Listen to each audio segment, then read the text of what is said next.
So recording in progress અને as usual ઉદ્દીપકના નમસ્કાર.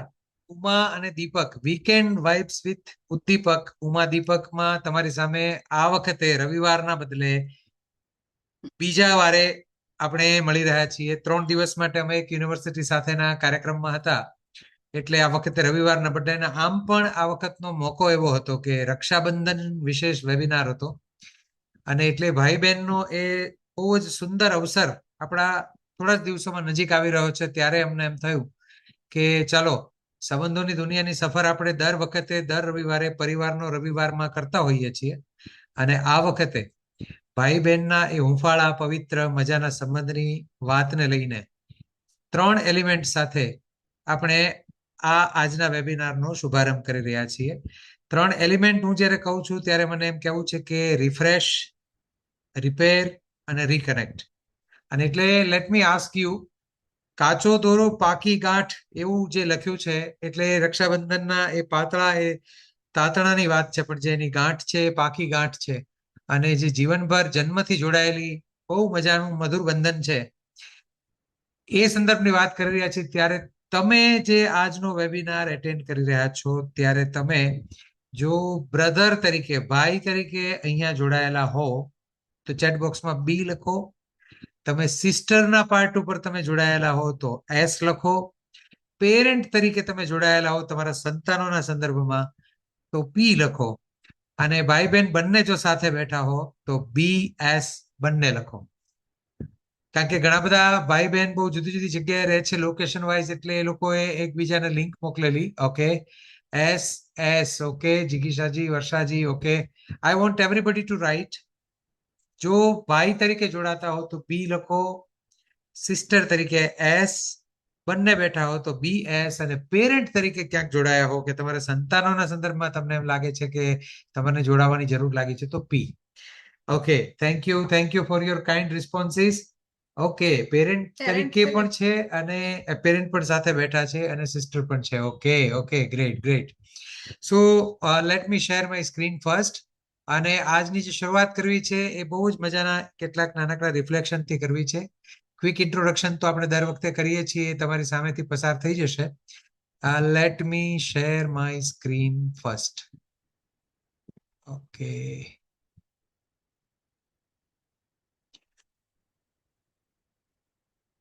I hope તમારી સામે સ્ક્રીન આવી ચૂકી છે. અને યસ ઓકે ઓકે, સો રક્ષાબંધન વિશેષ લાઈવ ઓનલાઈન માસ્ટર ક્લાસનો હેતુ એવો છે કે ભાઈ બહેન સાથે મોટા થાય છે, ઉછરે છે, મસ્તી, મજા, તોફાન, નાની મોટી શરારતો, નાની મોટી કમ્પેરિઝન, આને વધુ મને કેમ ઓછું, ને એવી બધી જ ઘટનાઓમાંથી પસાર થતા થતા મેચ્યોરિટી આવે, લગ્ન થાય બહેનના કે ભાઈના, અને એ પછીથી ધીમે ધીમે ધીમે જીવનની ઘટમાળ બીજે જતી રહે. અને રક્ષાબંધન તો એવો તહેવાર છે કે ભાઈ બહેન ગમે તે છેડા ઉપરથી ભેગા થાય અને એ રક્ષાબંધનના હેતુથી ઉત્સવ ઉજવે જ છે. આ વખતે પણ ઉજવવાના છીએ. પણ ઘણી બધી વખત ક્યાંક ને ક્યાંક આટલા વર્ષોના સંબંધમાં કોઈને કોઈ જગ્યાએ રિફ્રેશની જરૂર પડતી હોય, ક્યાંક રિકનેક્ટની જરૂર પડતી હોય, ને કેટલાક કિસ્સામાં એમ લાગતું હોય કે કંઈક અંતર વધી ગયું છે. ફિઝિકલ અંતર હોય એ સ્વાભાવિક છે, એનો કોઈ પ્રશ્ન નથી, પણ ક્યાંક ને ક્યાંક મનમાં જો કોઈ નાનું મોટું અંતર થઈ ગયું હોય, ભાઈ મને સમજતો નથી કે બેન જરા હવે બદલાઈ ગઈ હોય એવું લાગે છે કે એવી કોઈ પણ ઘટના, તો ત્રીજું એલિમેન્ટ પણ છે, રિપેર એલિમેન્ટ. અને એના જ સંદર્ભમાં આજે બહુ બધું રિફ્લેક્શન્સ આપણે કરવાના છીએ. તમે તમારી નોટ પેન સાથે લઈને બેઠા હો અથવા તો તમે નોંધી શકો એવી સ્થિતિમાં હો, ચેટ બોક્સમાં યસ લખો અને આપણે આગળ વધીએ. Yes, come on. ચેટ બોક્સમાં હું જવાબોની રાહ જોઈશ. ઓકે, નોટ પેન લઈને બેઠા હો, અને ન બેઠા હો તો ઊભા થો, દોડો, જઈ આવો, અને તમારો પાણીનો ગ્લાસ કે પાણીનો જગ પણ સાથે લેતા હો. અને બહુ સરસ રીતે આપણે આજે 1 કલાકમાં મજાના કેટલાક રિફ્લેક્શન કરવા છે. And yes, we are good to go. તો હું પહેલી સ્લાઇડ, તમને ખબર છે કે અમે કોણ છીએ. આજે નવા જોડાનાર કોઈ હોય તો એમના માટે માત્ર એટલી વાત કે ઉમા અને દીપક ઉદ્દીપક અમે તાલીમકાર, ટ્રેનર, ફેસિલિટેટર અને લાઈફ કોચ છીએ, રિલેશનશિપ કોચ છીએ. હજારોની સંખ્યામાં ટ્રેનિંગ પ્રોગ્રામ્સ કરી ચૂક્યા છીએ અને ઓનલાઈન કોર્સીસમાં પણ 9,000 થી વધુ પરિવારો, દંપતીઓ અને પેરેન્ટ્સ કપલ્સ સાથે કનેક્ટ થઈ રહ્યા છીએ, થઈ ચૂક્યા છીએ. અને તમે પણ આજે અમારી સાથે છો. 1 લાખથી વધુ પરિવારો સુધી પહોંચવાની નેમ છે. કારણ એ છે કે પરિવાર પ્રક્રિયા એક બદલાવના ઝોનમાંથી પસાર થઈ રહી છે. આપણા તમામ સંબંધો એક મોટા બદલાવમાંથી પસાર થઈ રહ્યા છે. આપણી ફાસ્ટ લાઈફ, ટેકનોલોજીનું ઇન્ટરવેન્શન અને સામાજિક આર્થિક રીતે આપણે મોડર્નિઝમનો એક જુદો જ પાર્ટ અનુભવી રહ્યા છીએ. અને એના ભાગરૂપે એક સ્પીડ આપણા બધાના જીવનમાં આવી છે. બહુ ફાસ્ટ બધું ચાલવા લાગ્યું છે. અને એટલે અમારું મિશન છે કે દરેક પરિવારને, એમ કે પરિવારનો રવિવાર એવું કહીએ છીએ ત્યારે એ વીકેન્ડ વાઇબ્સના માધ્યમથી એક નાનો ટકોરો, એક એમના હૈયે નાનકડો હળવો ટકોરો મારીને એમને જસ્ટ એક વખત પોઝ કરવા માંગીએ છીએ કે થોડી વાર માટે ઉભા રહો. અવર ફર્સ્ટ ટીમ ઇઝ ફેમિલી. અને પરિવાર સાથેના સંબંધોમાં થોડા સમયે રિફ્રેશ, રીકનેક્ટ એ ખૂબ જરૂરી પ્રક્રિયા છે. ક્યાંક ને ક્યાંક આપણે ઘટમાળમાં એટલા બધા બિઝી થઈ જઈએ છીએ કે ઘણી બધી વખત આપણે આપણા આત્મીય સંબંધોને બહુ નજીકથી જાણતા હોવા છતાં, સમજતા હોવા છતાં, એની કદર કરતા હોવા છતાં આપણે ક્યાંક ને ક્યાંક એવી ભૂલો કરી બેસીએ છીએ કે જેનાથી એમાં અંતર ઊભું થાય છે.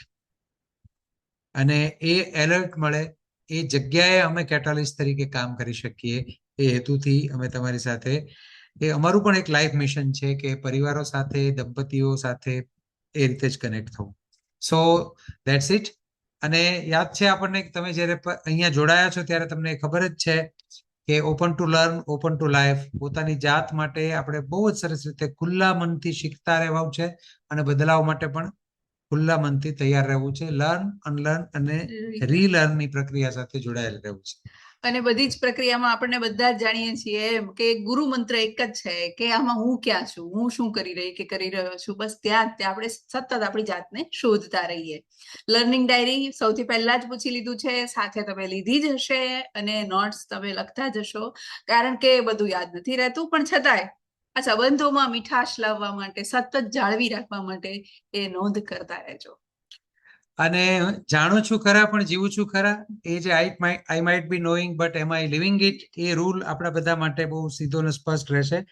આજે જ્યારે અમારી ટીમે તમામ જગ્યાએ આ વેબિનાર માટેનો, આજના માસ્ટર ક્લાસ માટેનો મેસેજ મોકલ્યો ત્યારે અમારા એક સિનિયર રિટાયર્ડ આઈપીએસ ઓફિસર સરે મને હમણાં જ મેસેજમાં લખ્યું કે તમે કરો છો એ બહુ સારું, પણ ગાંઠ પડી જાય ને પછી ગાંઠ ખુલતી જ નથી. અને એમણે જરા એ જુદા અર્થની ગાંઠ કહી છે. રક્ષાબંધનની આપણી ગાંઠ છે એ તો જુદી વાત છે, પણ એમણે એમ કહ્યું કે સંબંધોની ગાંઠ ઉકલે જ નહીં. હું એવું માનતો જ નથી. એટલે મેં કહ્યું ઓકે સર, પણ અમારો અનુભવ જુદો છે. અમને સેંકડો વાર નહીં, થાઉઝન્ડ્સ ઓફ ટાઈમ એ અનુભવ થયો છે કે હૃદયના સંબંધોમાં પડેલી નાની મોટી ગૂંચ ઉકલતા પણ વાર નથી લાગતી અને ગૂંચ પડતા પણ વાર નથી લાગતી. અને એટલે જ ઉદ્દીપક બરાબર એ જગ્યાએ એ નાની ગૂંચને ખોલીને બહુ સરળ રીતે એ ફરીથી એ તાતણો જોડી આપે એવી પ્રક્રિયાઓ, એવા ટૂલ્સ, એવા પ્રોસેસીસ અમે શેર કરતા રહીએ છીએ. અને એટલે મને પણ એમ લાગ્યું કે મેં એમને પણ ઇન્વાઇટ કર્યા છે. આઈ હોપ કે આજે એ આપણી સાથે જોડાય તો આ પ્રક્રિયામાં એ પણ અત્યારે સહભાગી થઈ શકે. So let us begin. મને એમ લાગે છે કે તમારી સામે જે સ્ક્રીન છે એમાં બહુ મજાથી કે લોહીથી જોડાયેલા અને લાગણીથી બંધાયેલા. અને તમારે નોટ પેન તમે સાથે લઈને બેઠા છો ને ચેટ બોક્સ છે એ આજનું આપણું સંવાદનું માધ્યમ છે. એટલે કેટલીક જગ્યાએ સરસ રીતે તમે ચેટ બોક્સમાં પણ સંવાદ સાધતા રહેજો એવી એક વિનંતી છે. સો કાચો દોરો અને પાકી ગાંઠ, લોહીથી જોડાયેલા, લાગણીથી બંધાયેલા અને 3 એલિમેન્ટ જેના ઉપર આજે આપણે કામ કરવાના છીએ: રિફ્રેશ, રિપેર અને રિકનેક્ટ. ઉંમર અંતરથી ઝાંખો પડ્યો હોય તો, અને જો હજી એવો આત્મીય હોય તો એમાં ડબલ કમ્પાઉન્ડિંગ થાય. કમ્પાઉન્ડિંગ ઇન્ટરેસ્ટની જેમ, ચક્રવૃદ્ધિ વ્યાજની જેમ એ પ્રેમ, આત્મીયતા વધે. બાળપણ જેટલો જ આત્મીય બનાવતી એક નાનકડી જર્ની, એક નાનકડી યાત્રા આજે આપણે કરવી છે. So are you ready? Chat બોક્સમાં રેડી લખશો એટલે આપણે ઝડપથી આગળ વધીશું. તમે I want everybody to write ready અને આપણે શરૂ કરીએ છીએ. યસ, એકદમ હા, બરાબર છે. એ જે ફ્લો આવે છે ચેટ બોક્સમાં એ મને પણ બહુ જોર આપે છે, મને પણ બહુ ઉત્સાહ આપે છે. Let us begin. આજે આપણે એવી વાત નથી કરવી કે આમાં કોણ સાચું કોણ ખોટું, કારણ કે બહુ બધી વખત સંબંધોની યાત્રામાં ખાલી ભાઈ બહેનના સંબંધ નહીં, તમામ સંબંધની યાત્રામાં આપણે છે ને, જ્યારે હું સાચો છું, તું ખોટો છે, તું ખોટી છે, આ જે જગ્યાએ પહોંચી જઈએ છીએ ને, ત્યારે આખી વાતમાં આપણે એમ કહીએ ને કે અમે એવું કહેતા હોઈએ છીએ કે હુ ઇઝ રાઈટ ના બદલે વોટ ઇઝ રાઈટ એ તરફનું ફોકસ આવશે ને. કોણ સાચું છે એના બદલે શું સાચું છે. અને એટલે આજનો એજન્ડા આપણો એવો નથી કે કોણ સાચું ને કોણ ખોટું, એ નક્કી જ નથી કરવું. આજે આપણે આપણા સંબંધમાંથી આપણને શું જોઈએ છે, what we want from our relations, એ સમજવાનું છે. અને અહીંયા પર્ટિક્યુલરલી ભાઈ અને બહેન એના જ અંદાજમાં આપણે શું જોઈએ છે એ સમજવા માટે નીકળ્યા છીએ. એક નાનકડા મુદ્દા તમારી સામે એટલા માટે મૂક્યા છે કે એક બહુ મજાનો હમણાં કિસ્સો બન્યો હતો, અને બહુ નજીકના વર્તુળમાં આપણા ગ્રુપમાંથી જ એક વ્યક્તિના પરિવારમાં આ ઘટના બનેલી છે. જે મેં એ વાક્ય છે ને એઝ ઇટ ઇઝ લખ્યું છે, એક કપ ઠંડો પડી રહ્યો છે. લગભગ 12 વર્ષથી ભાઈ અને બહેન વચ્ચે વાતચીત ઓછી થવા માંડી હતી. આમ અમારી જ ઉંમરના ભાઈ બહેન, અને કંઈક બન્યું હશે 10-12 વર્ષ પહેલા, અને એ વખતથી એક નાનકડું કંઈક મનમાં લાગી આવ્યું હશે, અને ધીમે ધીમે ધીમે બહુ જ ફોર્મલ વાત થઈ. પછી માત્ર પ્રસંગોપાત મળવાનું કે રાખડી બાંધવાનું ફોર્મલ થતું ગયું, અને એક કનેક્શન ધીમે ધીમે ધીમે ભાઈ બહેન વચ્ચે એકદમ આમ એમ કેમ કહી શકાય ને કે હૃદયનો સંબંધ હતો, અંદર ચાલ્યા કરે, પણ ઉપરથી નદી સુકાઈ ગઈ અને નીચે વહેણ ચાલુ, પણ બહારથી એકદમ રફ થઈ ગયા હતા.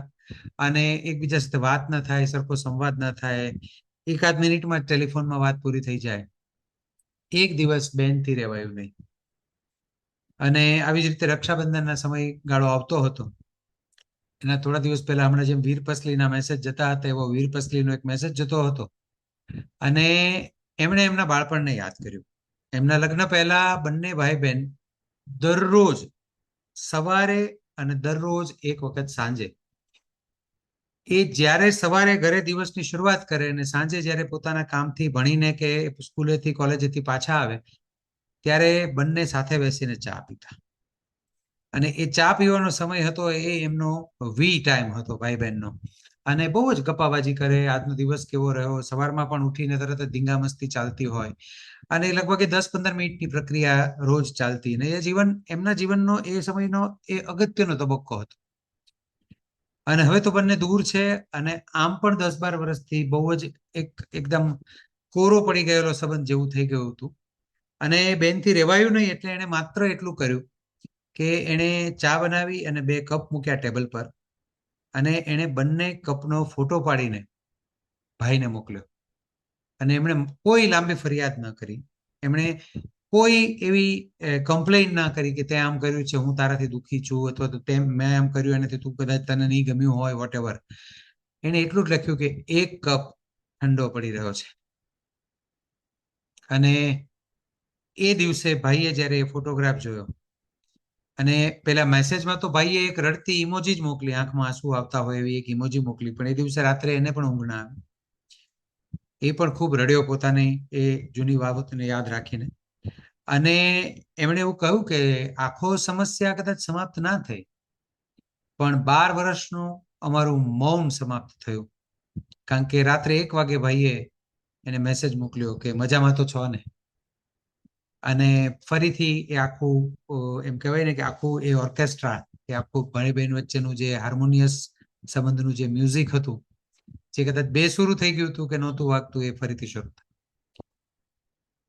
વાત હું કરું છું ત્યારે આઈ એમ ગેટિંગ ઇમોશનલ, પણ મને એમ કહેવાનું મન થાય કે આપણે પણ પૂછવું પડશે કે આપણા ભાઈ અને બહેનના સંબંધમાં, અને અહીંયા ઉમાજી છે એ એકદમ સ્ટ્રોંગ વેમાં એ ભાઈ બહેનના સંબંધની વાતને વધારે કહી શકશે.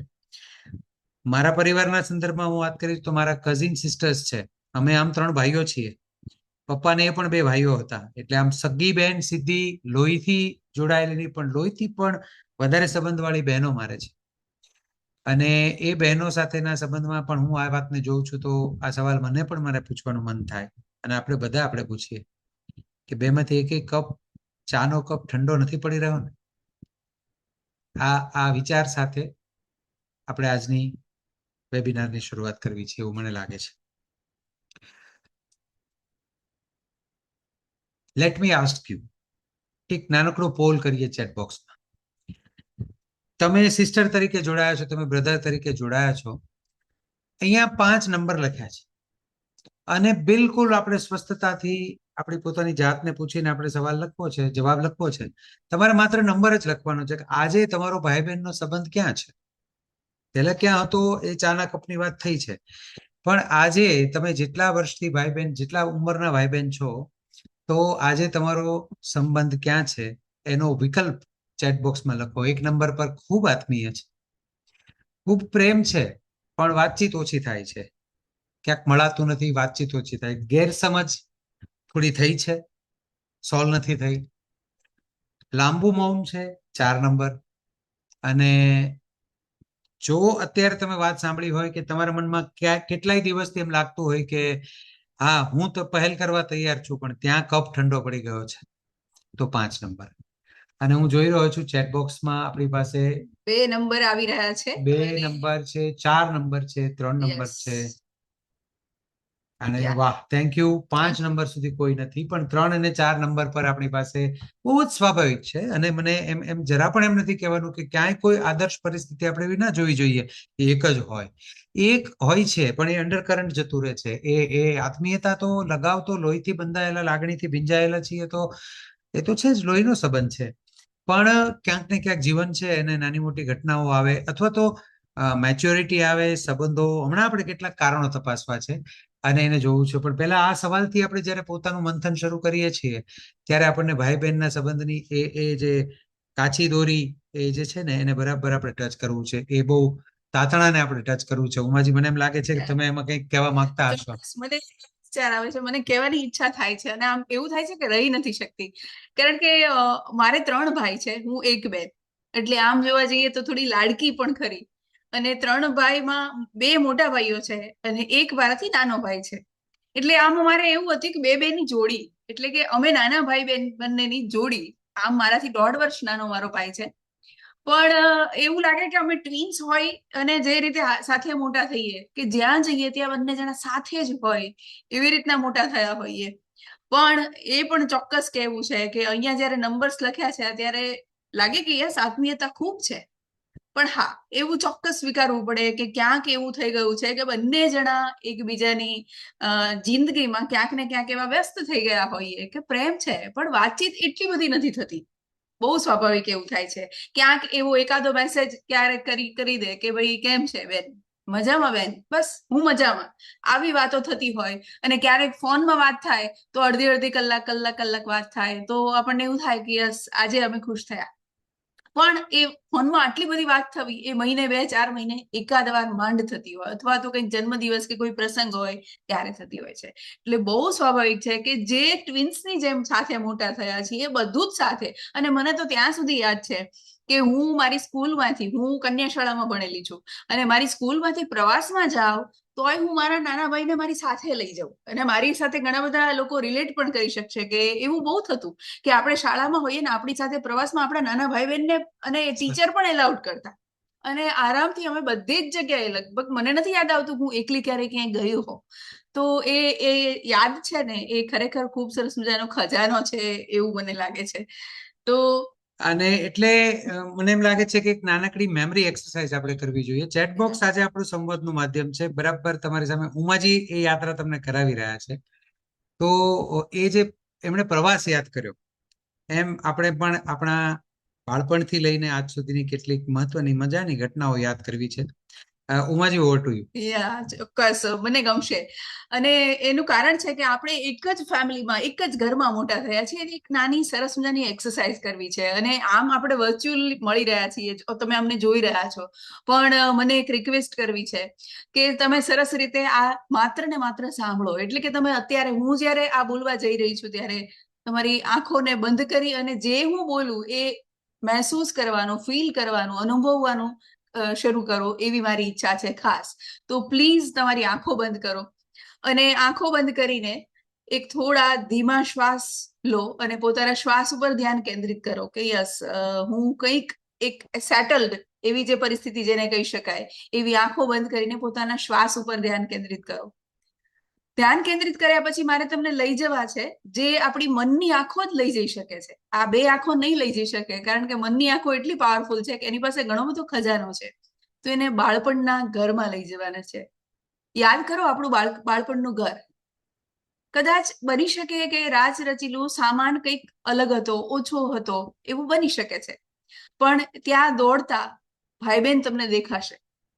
તમે દોડતા હો ભાઈ તરીકે અને બેન એની સાથે હોય, ક્યાંક બેન તરીકે હો અને ભાઈની સાથે આપણે રમતા હોઈએ, ક્યાં પકડા પકડી રમતા હોઈએ, કંઈક વસ્તુ માટે લડતા ઝઘડતા હોઈએ.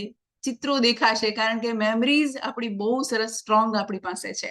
અને 7, 8, 10 વર્ષના આપણે બંને જ્યારે બાળકો હતા ત્યારે ભાઈ બહેન તરીકે જે ઘરમાં આપણે ફરતા હતા, દોડતા હતા, રમતા હતા, એ ઘરને મેમરીમાં લાવો, ત્યાં પહોંચી જઈએ. ચલો,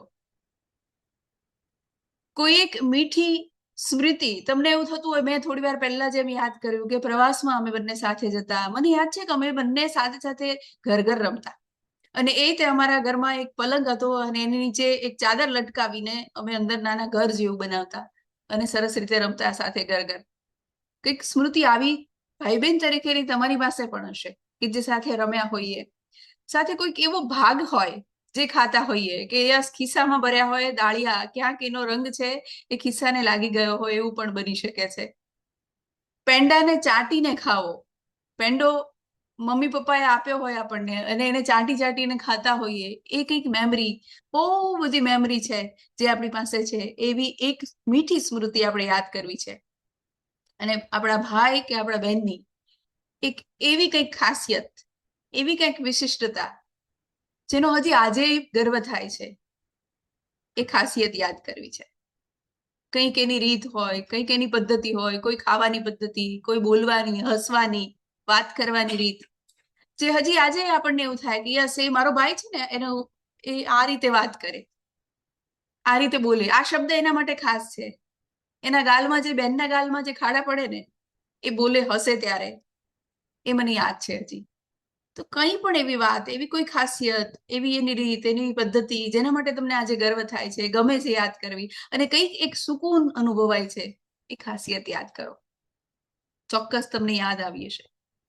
અને સાથે એ કહેવું છે કે ક્યાંક એવું બની શકે કે બાળપણમાં ક્યાંક એવું કેટલી બધી ઘટનાઓ બની હોય, એમાં થેન્ક યુ કહેવાનું, આભાર કહેવાનો રહી ગયો હોય. તો યસ, આ સ્મૃતિમાં આપણે આભાર કહેવો છે અત્યારે. આગળ તો ઘણું બધું કહેવું છે, પણ અત્યારે સ્મૃતિમાં આપણને વિચાર આવે છે કે હા યસ, મારો ભાઈ કે મારી બેન મને દેખાય છે, તો એ થેન્ક યુ કેવું છે. તો મને એવું લાગે છે કે એ જ્યારે થેન્ક યુ એવો વર્ડ કદાચ શબ્દોથી બોલાય કે નહીં, હૃદયથી જ્યારે બોલાયો છે ત્યારે એ અનુભૂતિ છે એ કંઈક અલગ છે. હવે ધીમેથી શ્વાસ ઉપર ધ્યાન કેન્દ્રિત કરી અને ફરી પાછી આંખો ખોલો. આપણે કંઈક અલગ જ બની ગયા હોઈએ એવી ફિલિંગ આવે. કેવું લાગ્યું? મને પૂછવું છે કે આ યાત્રા જે આપણા જૂના ઘરની યાત્રા હતી એ કેવી લાગી, એ મારે સાંભળવું છે. કે ના ના યસ, આવી લાગી, આવી લાગી. તો ચેટબોક્સમાં મને જવાબ જોઈએ છે કે આ જે મીઠી યાત્રા કરી આપણા ઘરની, કારણ કે એ મને યાદ છે, મને મારું ઘર યાદ છે કે અત્યારે જે ફર્નિચર છે, ના એવું ત્યારે ફર્નિચર નહોતું. બહુ બધું મોટા પહોળા એમને રૂમ હતા, આંગણું હતું, ફળિયું હતું. અને ક્યારેક વરસાદ આવે ત્યારે ભીની રેતીમાં અમે રમતા. મને યાદ છે કે પેલા વાટકા લઈ જતા ને વાટકા પડીને રેતીમાં રમતા અને ખૂબ મજા કરી છે. તો અને કઈ એ વંડી કે આ તે પાક્કું ફળિયું પણ નહોતું. મને યાદ છે ત્યાં સુધી મહેંદી ને એવું હતું, આડી વાડ હતી, અને છતાં એટલી બહુ સરસ રીતે મજા આવતી. તો એ ઘર કદાચ તમારું પણ આવું જ કંઈક ઘર હશે. તો આ સ્મૃતિ યાત્રા છે એ કેવી રહી, એ મને ચેટ બોક્સમાં જવાબ જોઈએ છે. યસ, એક જવાબ. તમે શું યાદ કર્યું? તમે પર્ટિક્યુલરલી જેમ ઉમાજીએ કહ્યું કે એ જે ચાદર બાંધીને ઘર રમતા, એમ માત્ર આપણે ભલે 3માંથી 3 ના લખીએ, પણ તમે જયારે આ અંતર યાત્રા કરી, મને પણ બહુ મજા પડી ગઈ. હું મારી વાત કરી જ રહ્યો છું. તો કઈ મીઠી સ્મૃતિ તમારી આંખ સામે આવી, તમારા મન સામે આવી, અંતર્મન સામે આવી, એ એટલું ખાલી યાદ કરજો કે એ શું તમને ભાઈ બહેનનો એ પ્રસંગ યાદ આવ્યો. મને બિલકુલ યાદ આવ્યું. મને જે 2 બહેનો રાખડી બાંધે છે ભાવનગર, હું સંગીત શીખતો સ્કૂલમાં હતો એ દરમિયાન, અને એ સંગીતના અમારા જે ગુરુજી હતા એમના પત્ની પારુલબેન, મને અહીંયા નામથી પણ કહેવું છે, અને નાના ભાઈ છે જ્યોતિન્દ્રભાઈ, એમના વાઈફ છે જ્યોતિબેન. એ બંને મને રાખડી બાંધે છે. અને અમે સંગીત શીખવા જતા એ વખતનો સાંજનો અમારો ડેઈલીનો 2-2.5 કલાકનો જે સમય છે, એ મને અહીંયા બિલકુલ નજર સામે આવ્યો. અને એ ક્લાસ પૂરા થયા પછીની એક ઝાડ નીચે બેસીને જે ગોષ્ઠી ચાલતી, એક કપલના તો લગ્ન જ અમારા ઘરે જુદી રીતે જરા રજિસ્ટર મેરેજના સંદર્ભની પ્રોસેસમાં થયા હતા, તો બહુ નજીકથી લાગણીથી જોડાયેલા છીએ. મામાના ઘરે જતા ત્યારે આખી આખી રાત પત્તા રમતા કે ક્યારેક કેરમ રમતા, અને રાત્રે મામા ભજીયા બનાવે અને બધા જે મિજબાની કરીએ. તો મને અત્યારે મામાની દીકરીઓ યાદ આવી કે જેની સાથે બહુ ધીંગા મસ્તી ધમાલ કરી છે.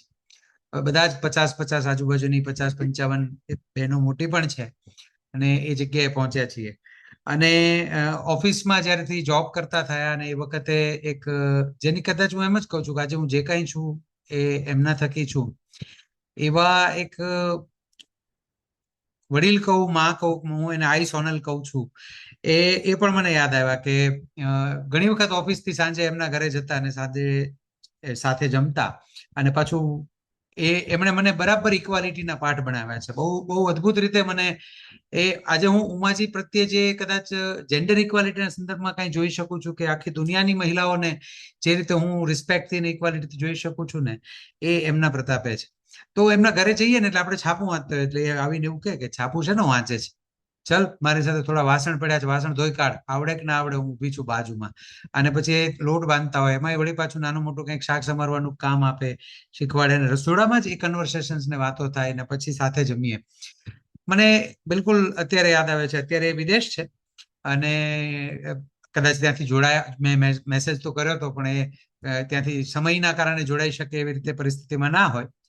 પણ મારી સામેથી તો એક સાથે ઉમાજી ઘણી બધી સ્મૃતિઓ પસાર થઈ ગઈ, અને બહુ બધા થેન્ક યુ મને યાદ આવ્યા છે. અને અહીંયા પણ ચેટબોક્સ હું અત્યારે વાંચું છું કે અગાસી પરનો હિંડોળો એના ઉપર રમતા, વાવ. યસ.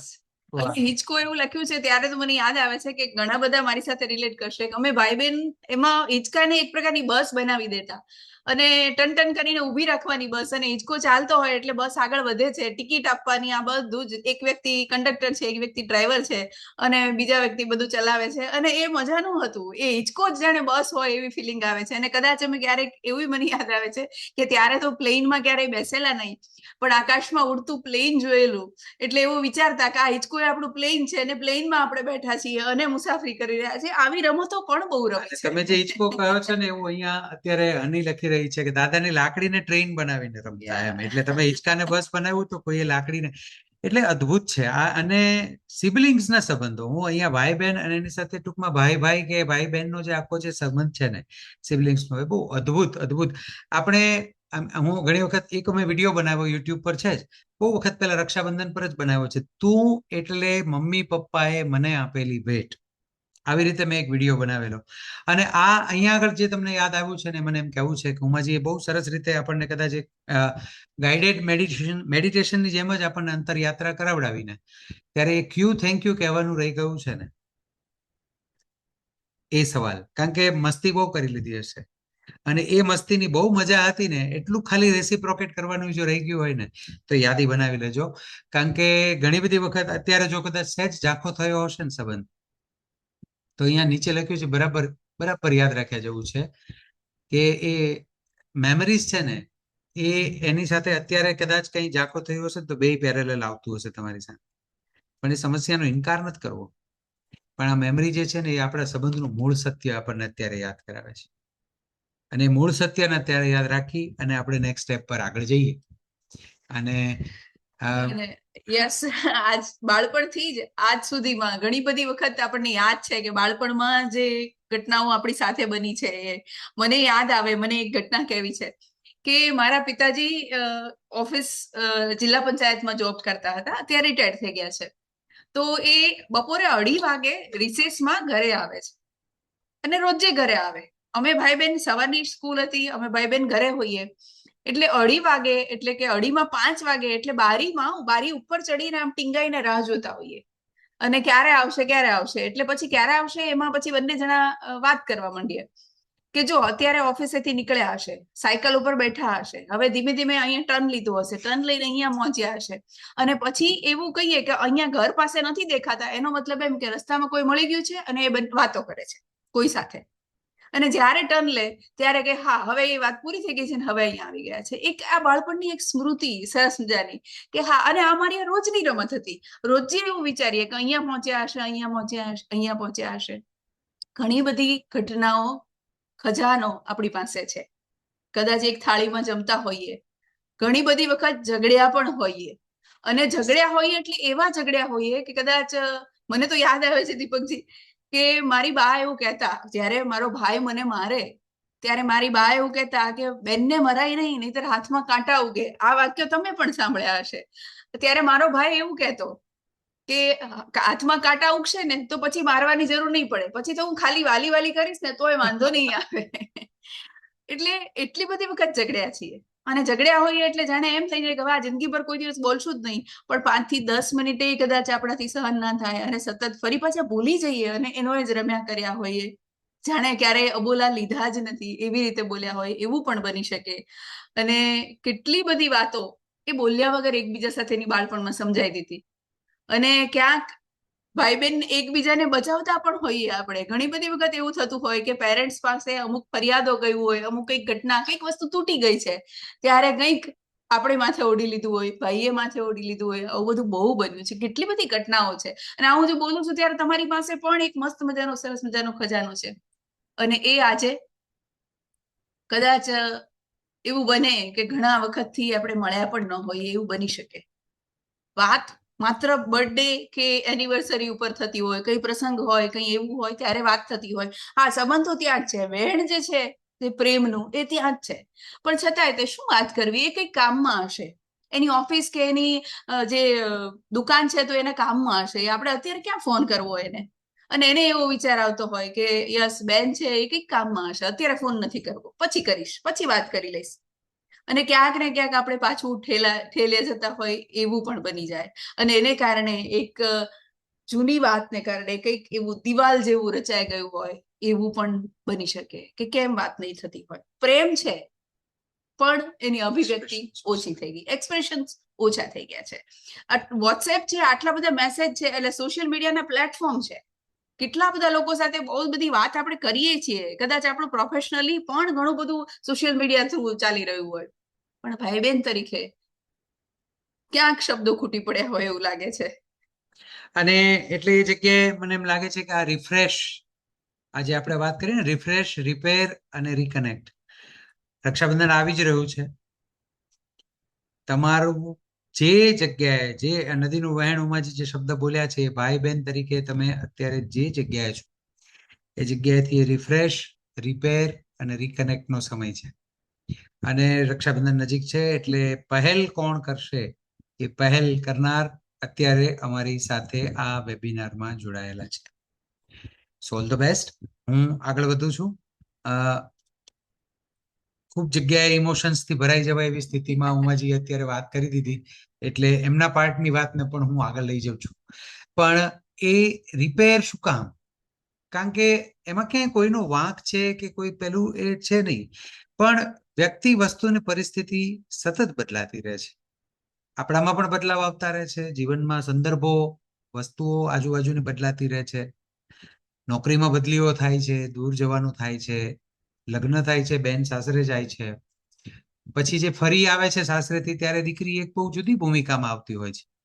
પછી એ થોડા દિવસ રોકાવામાં આવે છે ત્યારે એ એમ જ ત્યાંથી નીકળતી વખતે એમ કે છે કે ચાલો હવે હું મારા ઘરે જઉં.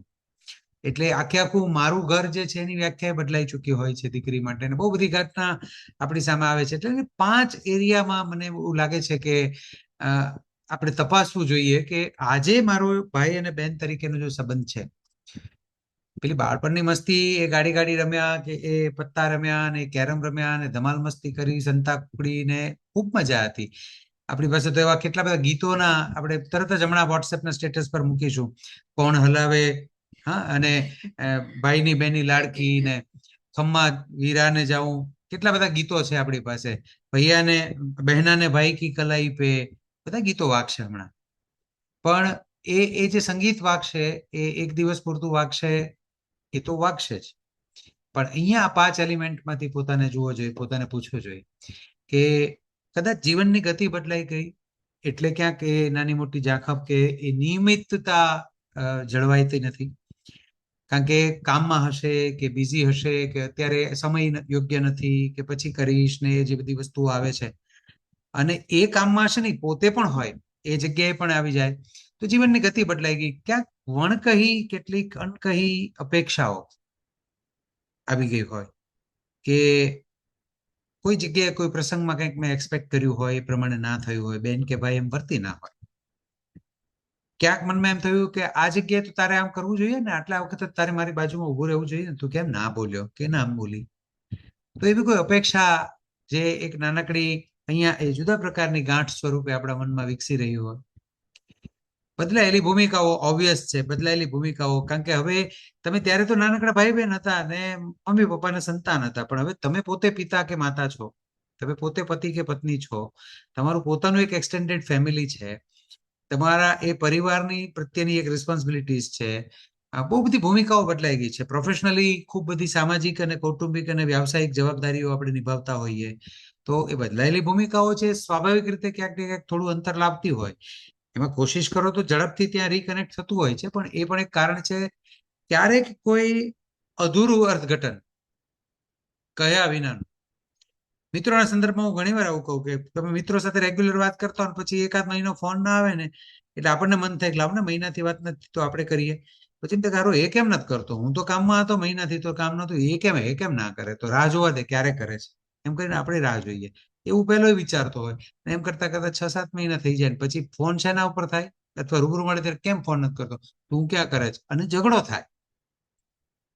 તો આ જે છે ને અધૂરું અર્થઘટન છે કે પરિસ્થિતિને સમજ્યા વિના કદાચ કોઈક વખતે ભાઈ કે બહેને કોઈ ઘટનામાં પારિવારિક પ્રસંગમાં કંઈક રિએક્ટ કરી દીધું હોય કોઈ જગ્યાએ, અને એ રિએક્ટ કર્યું છે એનો આપણે આપણો મનગમતો અર્થ કાઢી લીધો છે, એની ચોખવટ નથી થઈ, એની સ્પષ્ટતા નથી થઈ, એની સાથે બેસીને એ સંદર્ભે એની સાઈડથી એનું ટ્રુથ શું હતું એ જાણવાની કોશિશ જ ના થઈ હોય, અને આપણા મનમાં એક અર્થઘટન થઈ ગયું હોય. અને કેટલીક વખત તો વર્ષો જૂની સંગ્રહિત ફરિયાદ, યાદ છે મમ્મી તને જ રાખતી, મને ના રાખતી, પપ્પા તને જ સાચવતા, મને આવી કમ્પેરિઝન હોય નાની મોટી. હું જરાય લાડકી કે લાડકો નહોતો, તમે જ બધા લાડકા હતા, હું તો પહેલેથી જ મારા સાથે ઓરમાયું વર્તન થયું છે. 50 પ્રકારની ફરિયાદો સૌની પોતીકી છે. તો એ સંગ્રહિત ફરિયાદો છે. પણ અહીંયા આ 5 સંદર્ભમાં મને જે નીચે એક મજાનો જવાબ લખ્યો છે ને એના તરફ તમારું ધ્યાન દોરવું છે, કારણ કે અંતર એક જ દિવસમાં નથી વધતું. એ આપણે ઘટના એક જ વાર બને છે, પણ તમારા મનમાં 100 વાર તમે એને કૂટો છો, 1000 વખત કૂટો છો, અને એને લઈને પછી મનમાં બધી જુદી જુદી સંગ્રહ ભેગો થતો જાય છે, અને એ આપણા સૌથી પહેલા આપણા કમ્યુનિકેશનને કોમ્પ્રોમાઇઝ કરે. અને જો ઇન કેસ અહીંયા આપણે જેટલા લોકો જોડાયા છીએ એમાં એને ક્યાંય પણ તમને એમ લાગતું હોય કે કમ્યુનિકેશનને ફરીથી તાજુમાજુ કરવાની જરૂર છે, તો મને બહુ જ સ્વાભાવિક રીતે એમ કેવું છે કે clarification is kinder than conclusion. કોઈ પણ નિર્ણય પર આવતા પહેલા key is a communication. Clarify કરો, તમારી જાતને એમની સામે સ્પષ્ટ કરો. ફોનથી બોલી ન શકાય, રૂબરૂ જઈને રૂબરૂ ના બોલી શકાય, તો લેટરથી, લાંબા વોટ્સએપ મેસેજથી, ઈમેલથી, અથવા એક બીજી એક એક્સરસાઇઝ હમણાં છેલ્લે આપણે આ વેબિનાર એન્ડ થાય ત્યારે એક એવી એક્સરસાઇઝ કહેવાના છીએ કે આ બધું જ ના કરી શકો તો પણ ક્લેરિફાય થઈ જાય એવી એક જગ્યા આપણે હજી જોવાના છીએ. અમારી સાથે બન્યા રહેજો. આગળ વધીએ છીએ કે આ ઘટના નાની હતી પણ અર્થઘટન મોટું. મારો બર્થડે હતો ને તે ફોન ના કર્યો, મારો બર્થડે ભૂલી ગયો. અથવા પેલો એવું કહે કે હું ત્યારે ટ્રાવેલિંગમાં હતો, રસ્તામાં નેટવર્ક નહોતું, ફોન રહી ગયો, મેં મેસેજ કર્યો એ પણ તને લેટ ડિલિવર થયો. ફરિયાદ સાંભળવી જ નથી, તારો ફોન કેમ ના આવ્યો. હવે એક બર્થડે ના દિવસે મોડો ફોન કે ફોન ન થવો, એ ઘટના એટલા બધા વર્ષો સુધી ચાલે તો એ બહુ મોટું અર્થઘટન કરી લીધું છે. પણ તમને ખબર, ઓકે ફાઇન, તો ભાઈ બહેનના સંબંધમાં તો બહુ જુદી જ ઘટના હોય. મોડો ફોન કર્યો છે ને તો ગિફ્ટ ડબલ જોઈશે. આ લાડ લડાઈ લીધા તો કોઈ વાંધો નથી. ફોન ભૂલી ગયો છે, બર્થડે ભૂલી ગયો છે, તું આવ રૂબરૂ, તારી વલ્લે છે. હવે તને જો 3 દિવસ તારે મારી સાથે રહેવું જ પડશે, મને ફરવાઈ લઈ જવું પડશે, મને આમ કરવું પડશે, તેમ કરવું પડશે. ભાઈ તરફથી હોય, બેન તરફથી પણ હોય, કોઈ પણ તરફથી. તમે નાના છો કે મોટા એ પ્રમાણે લાડની ક્વોન્ટિટી બદલાશે. એ ચેટબોક્સમાં લખો જોઈએ જરા. તમે તમારા ભાઈ બહેનો એટલે કે ભાઈ બહેનોમાં છો તો તમે નાના છો કે મોટા છો? બેન હો તો તમે નાની બેન છો કે મોટી બેન છો? ભાઈ હો તો મોટો ભાઈ છો કે નાના ભાઈ છો? અને વચલા હો તો એવું પણ લખજો કે વચલા પણ છીએ. હું હસતા હસતા સેન્ડવિચની ચટણી એવું કહેતો હોઉં છું. I want your answer. Yes, મોટા બેન થી શરૂ થયું છે. ઓકે, ઓ ઓકે, વચલા, એક વચલા આવ્યા, બિટવીન. ઓકે, નાના. હા, મને હતું કે હું પણ નાનો ભાઈ છું ભાઈઓમાં, અને નાના. ઓકે, બહેનોમાં મારે બંને છે, મોટી બહેનો પણ છે ને નાની પણ છે, બંને કઝિન્સમાં અને બધે જ વિચારું છું તો મોટા અને નાના બંને છે. ઓકે, તો આગળ વધીએ છીએ. કારણ કે આ વાર્તા જે છે એ અહીંયા તમે જુઓ કે હવે હું મહત્વની નથી એટલે તું મને ફોન નથી કરતો, અને ધીમે ધીમે પહેલી બાજુ આવું અર્થઘટન થઈ જાય છે, એને મારી સાથે વાત જ નથી કરતી, આવી જગ્યાએ પહોંચી જાય છે. અને એટલે આપણે કોઈ ઘટના વિશે ક્લેરિફાઈ કર્યા વિના જ આપણા મનમાં કોઈ વાર્તા બનાવી લીધી છે. વધીએ આગળ. અને એ જ્યારે આ વાત કરી દીપકજીએ, ત્યારે મને એક ઘટના યાદ આવી, મારા ભાઈ સાથેની ઘટના. થોડા વર્ષો પહેલા અચાનક જ મને એવું થયું હતું કે મારો ભાઈ છે એ મારી સાથે વાત કરવામાં ચૂપ થઈ ગયો હોય એવી ફિલિંગ આવતી હતી. મેસેજમાંય પણ કઈ વાત ના થાય, ફોન પણ ના આવે, રૂબરૂ તો ઓબ્વિયસ છે બહુ મળવાનું થતું પણ નથી. એટલે મને એવું થતું હતું કંઈક એવું છે, કંઈક એવું છે. અને પછી હું પૂછું એને, ક્યારેક ફોન કરીને પૂછું કે કેમ છે ભાઈ, કેમ હમણાંથી કઈ બોલતો નથી, કઈ વાત નથી થતી આપણે? તો કઈ નથી, બસ ઇટ્સ ઓકે, બધું બરાબર ચાલે છે, બરાબર છે, બરાબર છે, એવું કયા કરે. અને મને અંદરથી એવો અહેસાસ થયા કરે એક બેન તરીકે કે નહીં, કંઈક એવું છે જે ખૂંચી રહ્યું છે એને. અને દીપકજી સાથે મારે વાત થઈ કે ભાઈ આવું મને લાગે છે. તો દીપકજીએ કહ્યું કે એક જ રસ્તો છે, આપણે રૂબરૂ પહોંચી જઈએ. અને અમે અચાનક જ રૂબરૂ સરપ્રાઈઝ એના ઘરે પહોંચી ગયા. અને પૂછ્યું તો એણે નીચું જોઈને તરત જ એવું કહ્યું કે ના કંઈ જ નથી. એટલે હું સમજી ગઈ કે નીચું જોઈને કહું છું, આ એની સ્ટાઇલ છે કે કંઈક છે એનામાં. એટલે ત્યારે મારાથી એક એવું વાક્ય બોલાઈ ગયું કે મને બીજો આ ભાઈ નથી મળવાનો, અને તને બીજી કોઈ બેન નથી મળવાની. તું આખી દુનિયામાં ગમે ત્યાં ફરીશ તોય તને બીજી બેન નથી મળવાની, અને આ ભાઈ મને બીજો મળવાનો જ નથી. તો પછી આ નાનકડી ઘટના છે એ ક્યાંક આપણી વચ્ચે વાવી જાય એવું તો ક્યાંથી બની શકે? અને રડવા માંડ્યો. અને અમે બંને રડ્યા, ખૂબ રડ્યા. પણ પછી મને ખબર છે કે એ રડવું સારું હોય છે. એના મનમાં જે ચાલતું હતું એ આપોઆપ સતત બોલી ગયો. જેવી રીતે બાળપણમાં બોલાતું હતું એવી જ રીતે બોલાઈ ગયો. અને ખબર પડી કે યસ, આમાં આપણે આ જગ્યાએ માફી માંગવાની જરૂર છે, આ જગ્યાએ કંઈક રિપેર કરવાની જરૂર છે. આ પાછા રિપેર કર્યા પછી ખબર પડી કે પાછા હતા એવા, અને કરતા જ એનાથી પણ વધારે કનેક્ટ થઈ શક્યા.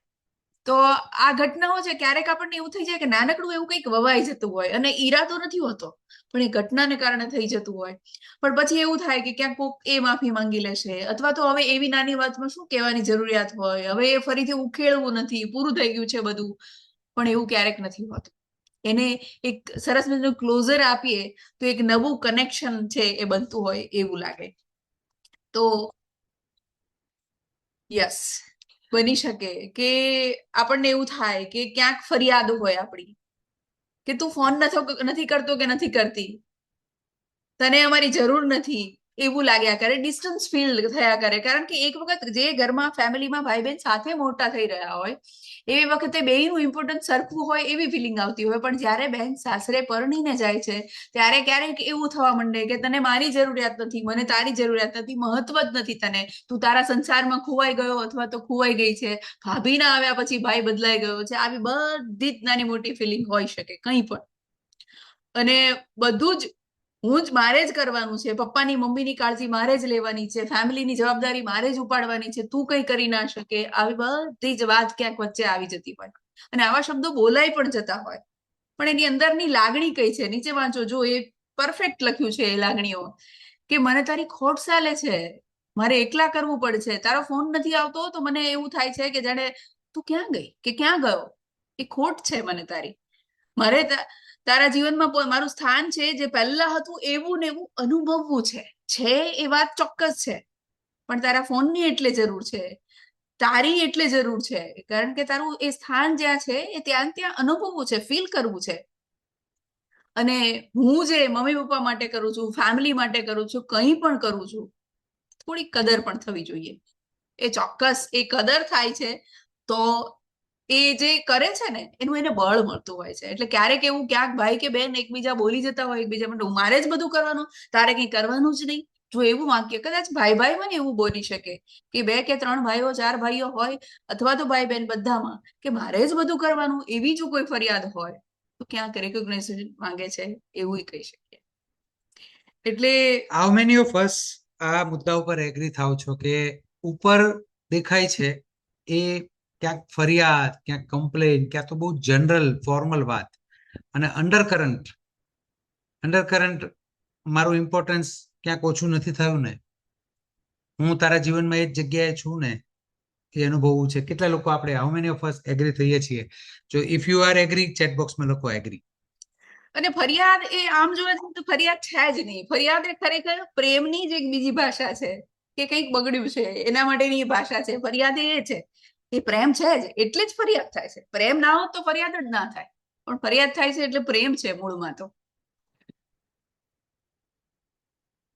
બહુ મજાનું એક પ્રોસેસ ટૂલ તમારી સાથે શેર કરી રહ્યા છીએ. બરાબર ધ્યાન આપજો, સ્ક્રીન પર જોયા કરજો. તમને એમ છે કે આ ખાલી જગ્યા પૂરો જેવું શું છે? ઉદાહરણ આપીશ એટલે બરાબર સમજાશે. પણ અત્યારે મને એમ લાગે છે કે જે પણ કમ્પ્લેન્ટ્સ આપણને અહીંયા ઉમાજી વાત કરતા હતા, હમણાં બહુ બધા ઉદાહરણો એમણે આપ્યા કે કેવા કેવા પ્રકારની ફરિયાદો આપણને થાય છે. તને જરૂર નથી, તું ફોન નથી કરતો, વગેરે વગેરે. તો ફરિયાદને અમે એવું કહેતા હોઈએ છીએ કે don't blame, convey your feelings, don't blame. તમારી ફિલિંગને કન્વે કરો. આપણે બ્લેમને કન્વે કરતા હોઈએ છીએ, તે આવું કર્યું, તે આવું કર્યું, પણ એ કરવાથી તમને શું અનુભવાયું એ પોઈન્ટ બહુ અગત્યનો હોય છે. અને ઇન ઓલ રિલેશનશિપ, અહીંયા not only in terms of brother sisters, બધા જ સંબંધોમાં, ઇવન પેરેન્ટ તરીકે તમે તમારા સંતાનોના સંદર્ભમાં તે બેટા તે આ મારી સામે આ વાત કરીને તો મને બહુ દુઃખ થયું. તો તમે જ્યારે ફિલિંગ કન્વે કરો છો ને, એ બિહેવિયરને ટાર્ગેટ નથી કરતા, તમે ફિલિંગને ટાર્ગેટ કરો છો. અહીંયા તમારે આટલું જ યાદ રાખવાનું છે. અને હું એમ કહું કે આ શીખી લો ઉદ્દીપક પાસેથી, કાયમ માટે આટલું યાદ રાખવાનું છે: જ્યારે, ત્યારે, કારણ કે અને એક વિનંતી. જ્યારે, ત્યારે, કારણ કે અને એક વિનંતી. હવે હું હમણાં અહીંયા ખાલી જગ્યા એમને એમ રહેવા દઉં છું અને હું એક સ્ટેપ આગળ જાઉં છું, એક ઉદાહરણ સાથે. તમે જુઓ, એક ભાવ છે કે તું ક્યારેય મને ફોન કરતો નથી, જે આપણે વાત થઈ કે કમ્પ્લેન છે. હવે એને આગળનું જે આ આપણે સ્ટ્રક્ચર જોયું એ સ્ટ્રક્ચરમાં મૂક્યું છે. તમે અહીંયા જુઓ કે જ્યારે આપણી વચ્ચે લાંબા સમય સુધી વાત નથી થતી ત્યારે મને તારી ખોટ ચાલે છે. ફોન નથી કરતો, મળતો નથી, લાંબા સમય સુધી વાત નથી થતી, એ બિહેવિયર છે. પણ મને શું અનુભવાય છે? તો મને તારી ખોટ ચાલે છે, વાત નથી થતી. શું આપણે અઠવાડિયામાં 1 વાર 10 મિનિટ વાત કરી શકીએ?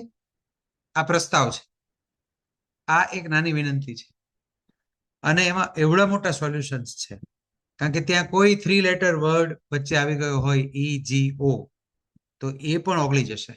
હવે તમે જુઓ, કેટલી બધી જગ્યાએ તમે એવું કહી શકો કે જ્યારે તું મને ખીજવે છે, ખીજવે છે કે આવી કોઈ પરિસ્થિતિ ઊભી થાય છે ત્યારે મને બહુ દુઃખની લાગણી અનુભવાય છે.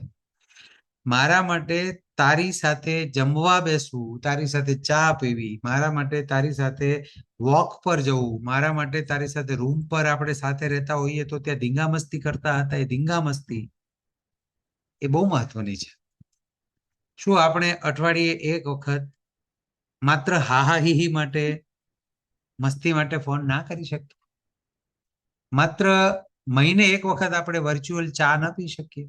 ભલે ને તું બીજા શહેરમાં રહે છે, એક મજાનો વોટ્સએપ કોલ કરવાનો, હું ત્યાં તારા હાથમાં ચાનો કપ હોય, અહીંયા મારા હાથમાં ચાનો કપ હોય, અને એને આપણે ભાઈ બહેન ગપ્પા મારીએ. આ રિક્વેસ્ટ જેવી જશે ને, દુનિયાના કોઈ ભાઈ કે કોઈ બહેન એવા નથી કે જે એના એ મહિનામાં 10 મિનિટ ચા પીવાની તમારી સાથે ન કાઢે. પહેલ કોણ કરશે?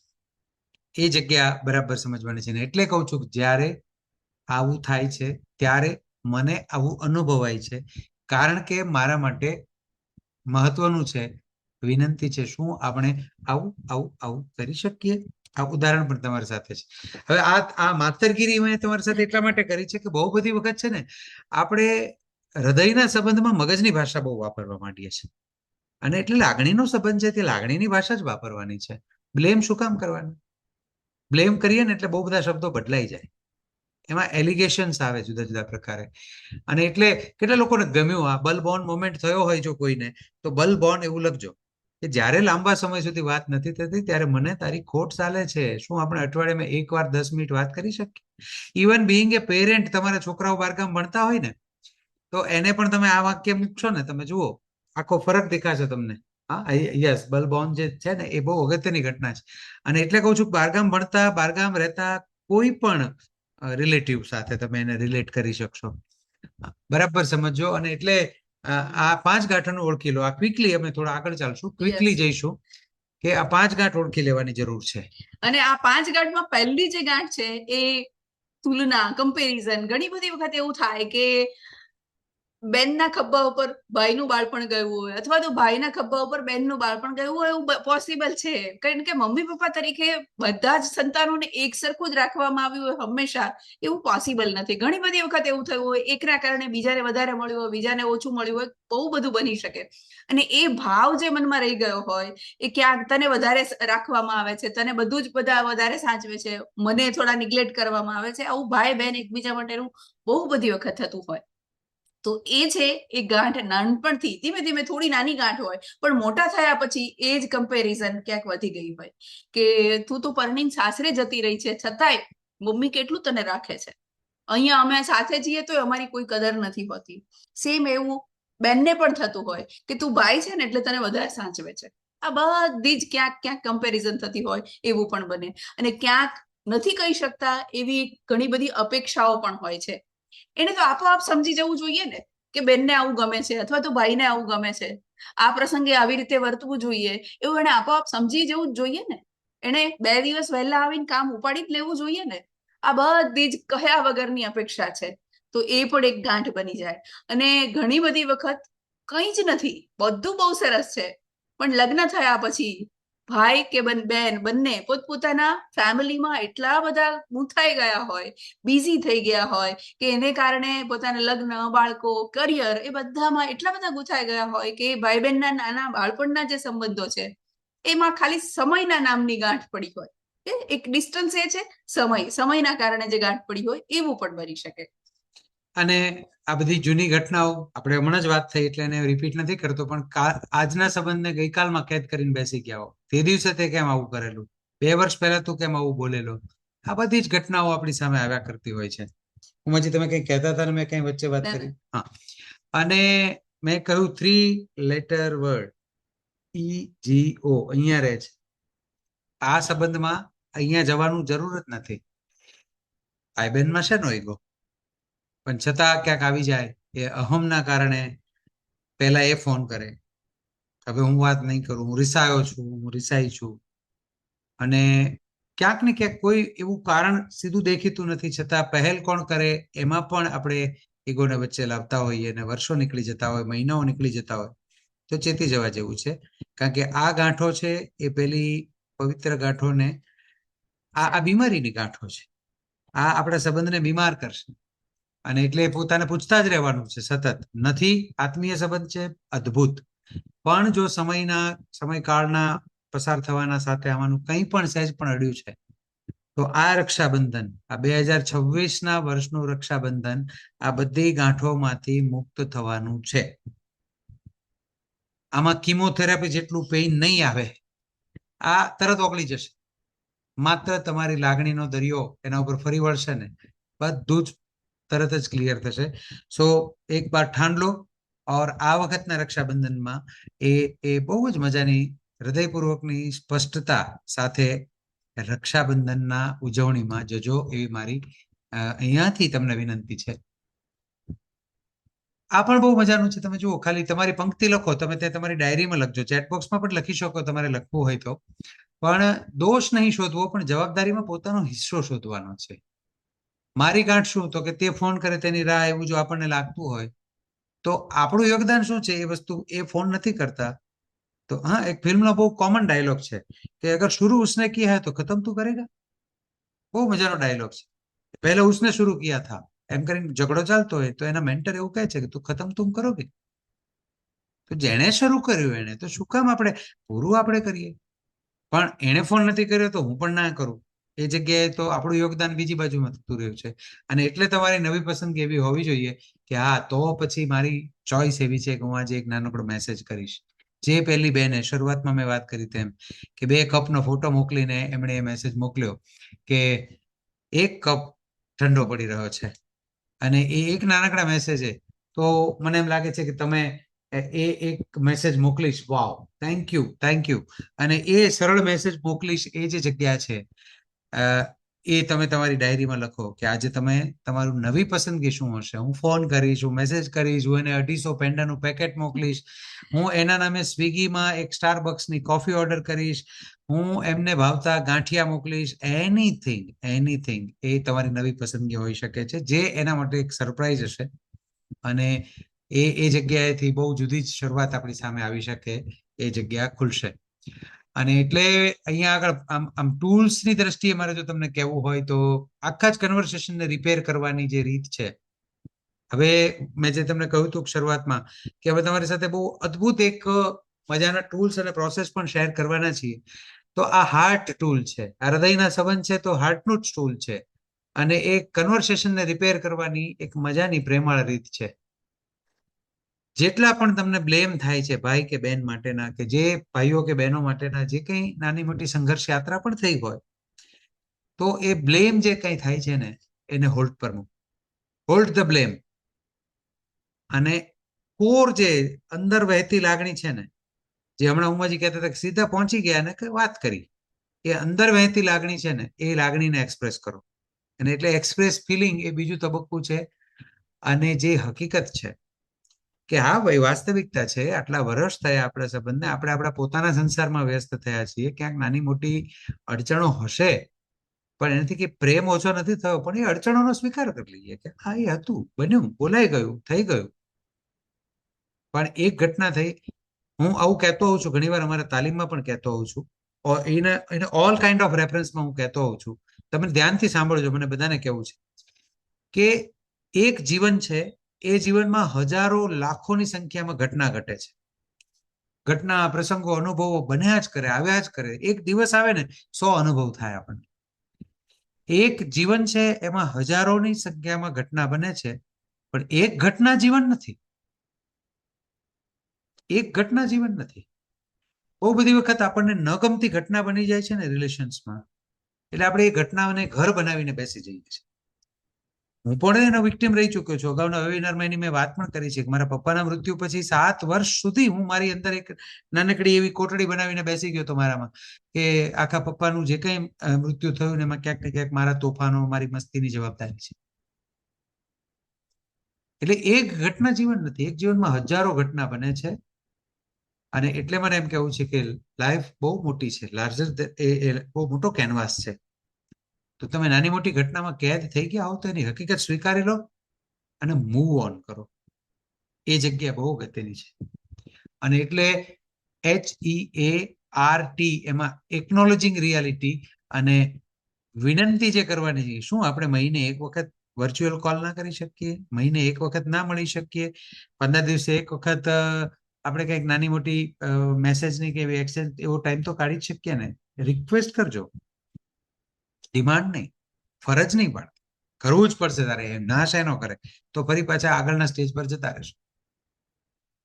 અને એટલે રિક્વેસ્ટ, ડોન્ટ ડિમાન્ડ, અને ટેક વન સ્મોલ સ્ટેપ. જેમ કે આગળ હમણાં કોઈકે લખ્યું ને અહીંયા ચેટ બોક્સમાં કે હું એક મેસેજ કરીશ, એ યસ, બલબોન ઘણા બધા લખ્યા ને પછી તમે લખ્યું કે આજે એક સરસ મેસેજ મોકલીશ, અને મોકલી પણ દીધો. તો એ નાનું પગલું જે છે ને હાર્દિક, એ તમે બહુ જબરદસ્ત રીતે લઈ લીધું છે. અને એ નાનું પગલું નક્કી કરશો ને, એવા જ બેબી સ્ટેપ્સ તમને આ હાર્ટ મોડેલથી આખા જ કન્વર્સેશનને રિપેરમાં લઈ જશે. તો કેવું લાગ્યું આ હાર્ટ મોડેલ? તો હું નેક્સ્ટ જોઉં. Hold the blame, express feeling, acknowledging reality, request, don't demand, take one small step. દોષારોપણ રોકીએ, સાચી લાગણી કહીએ, હકીકતને સ્વીકારીએ. નાની મોટી અડચણો વાળી ઘટના બની હશે તો સ્વીકારી લઈએ, રિક્વેસ્ટ કરીએ, વિનંતી કરીએ, ડિમાન્ડ નહીં, હુકમ નહીં, અને એક નાનું સ્ટેપ લઈએ. Yes, thank you, ultimate, yeah thank you. અને એટલે વાતની શરૂઆત આવી પણ થઈ શકે છે. અહીંયા એક નાનકડો નમૂનો મૂક્યો છે કે આ વાતમાં હું તને દોષ આપવા નથી માંગતો કે માંગતી. લાંબા સમયથી આપણી વાત ઓછી થઈ ગઈ છે, એટલે મને તારી ખોટ ચાલે છે. મને ખબર છે કે તારી પાસે તારી પોતાની જવાબદારીઓ છે, પણ આપણો સંબંધ મારા માટે કિંમતી છે. શું અઠવાડિયે આપણે શાંતિથી 20 મિનિટ વાત કરી શકીએ? આ આખા હાર્ટ મોડેલની નાનકડી સ્ક્રિપ્ટ છે. આપણે આ સેમ બોલવાની કાંઈ જ જરૂર નથી. શબ્દો તમારા, સંબંધ તમારો, હૃદય તમારું, લાગણી તમારી, ભાષા પણ તમારી. પણ ફોર્મેટ હાર્ટનું જો તમે સમજી જાઓ તો એ હાર્ટફુલી કન્વે થશે ને. See the magic of life, see the magic of relations, કમાલ થઈ જશે. અને એટલે આ જે ઘટના છે એને આપણે બરાબર સમજવી રહી. યસ, આ 4 વાક્યો છે એ અલગ જ જગ્યાએ સંબંધને લઈ જાય એવા છે વાક્યો. તને કઈ વાતથી દુઃખ થયું હશે, હું હવે થોડું સમજી શકું છું.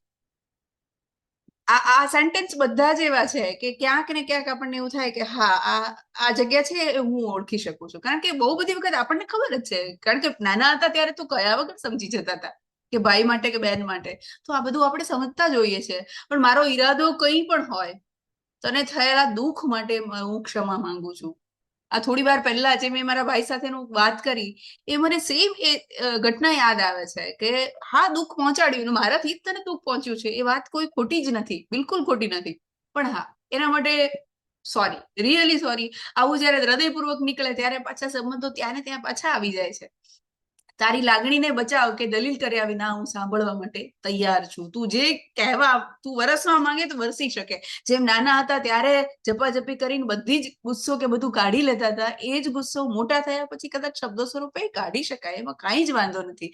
આ સંબંધ માટે હું આ એક નાનું પરિવર્તન કરવા તૈયાર છું. તું જે કહીશ એ પરિવર્તન કરવા તૈયાર છું. તો આ જે 4 એવા વાક્યો છે કે જે સંબંધને બહુ સરસ મજાની, જે કદાચ નાનપણમાં હતા એવી જ મીઠાશ વાળા સંબંધ સુધી લઈ જવાય, ઉપયોગી થાય એવા સેન્ટેન્સ છે.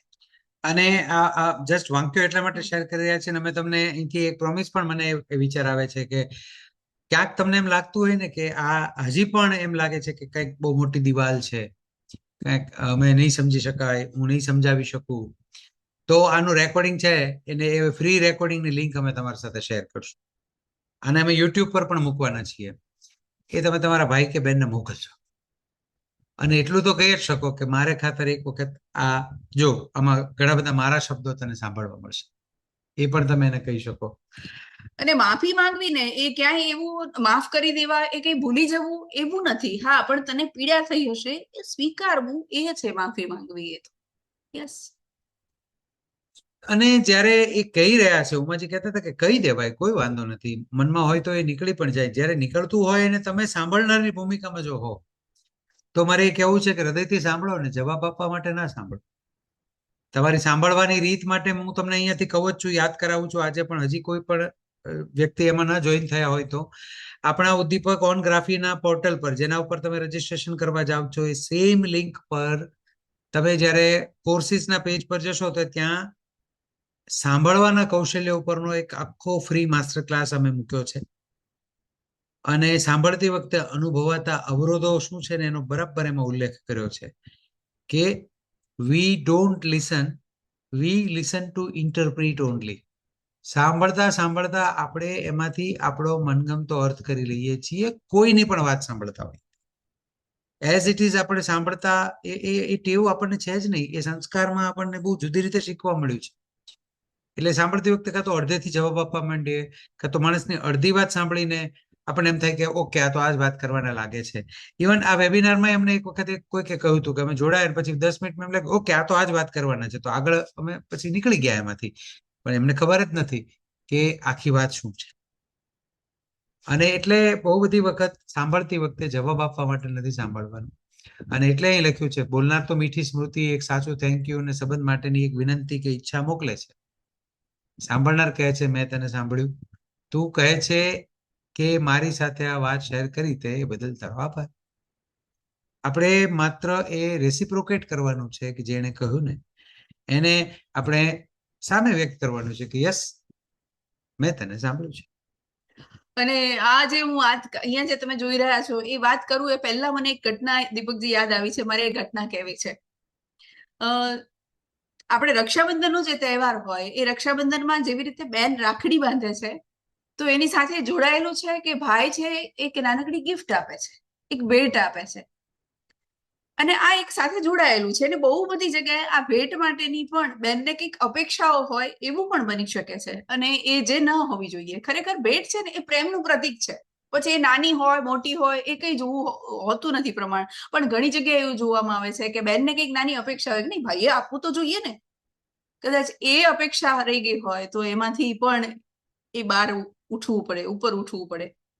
પણ મારે તો કંઈક અલગ જ વાત કરવી છે. થોડા વર્ષો પહેલા એવું થયેલું કે મારા ભાઈઓ અને ભાભીઓ બધા જ રક્ષાબંધનના દિવસે અમારે ત્યાં અહીંયા જમવા માટે ભેગા થયા, અને હું ગરમ ગરમ પૂરી ઉતારતી હતી, ભાઈઓ બધા જમવા બેઠા હતા.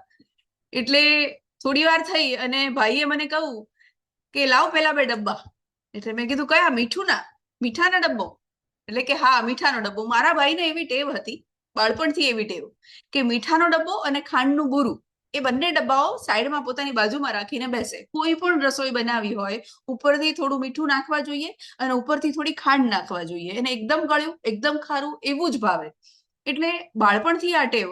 એટલે તરત મારા ભાભી એવું બોલ્યા કે ઘરે સેમ વર્ષોથી આ જ કરે છે, મારે 2 ડબ્બામાં રેડી જ રાખવાનું હોય, જમવા બેસે એટલે ખાંડ ને મીઠું આપી જ દેવાના હોય.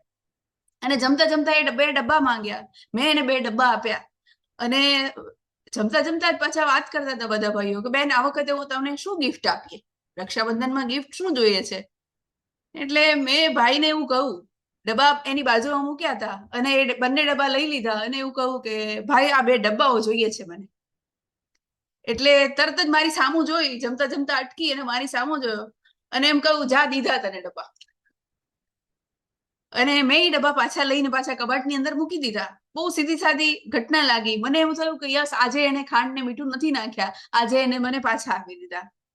બીજા વર્ષે રક્ષાબંધન આવી. રક્ષાબંધનનો એને મને મેસેજ કર્યો. ત્યારે દર રક્ષાબંધને અમે રૂબરૂ મળી શકતા જ નથી. એ વખતે એને રાખડી મેં મોકલી હતી અને રાખડી મળી ગઈ એનો મને મેસેજ આવ્યો, અને સાથે સાથે નીચે લખ્યું હતું કે ખાંડ ને મીઠાના ડબ્બા હજી તને આપેલા જ છે. અને જ્યારે રક્ષાબંધનમાં ભાભી સાથે વાત થઈ ત્યારે એને કીધું કે 1 વર્ષથી એણે મીઠું અને ખાંડ ઉપરથી નાખવાના બિલકુલ છોડી દીધા છે. જે તમે રક્ષાબંધનના દિવસે ગિફ્ટ માંગેલી ને, એ તમને પ્રેમથી એને આપી જ છે. બેન તરીકે ક્યાંક આવી ગિફ્ટની જરૂર હોય તો અને એ ભાઈ પાસેથી તમે માંગી શકો તો એ આ ગિફ્ટ છે, એ જરૂરી છે. અને ચોક્કસથી માંગજો આવી કંઈક ગિફ્ટ, એવું કહેવું છે મારે તો. જી, આગળ વધીએ. Thank you Umaji, thank you for sharing this.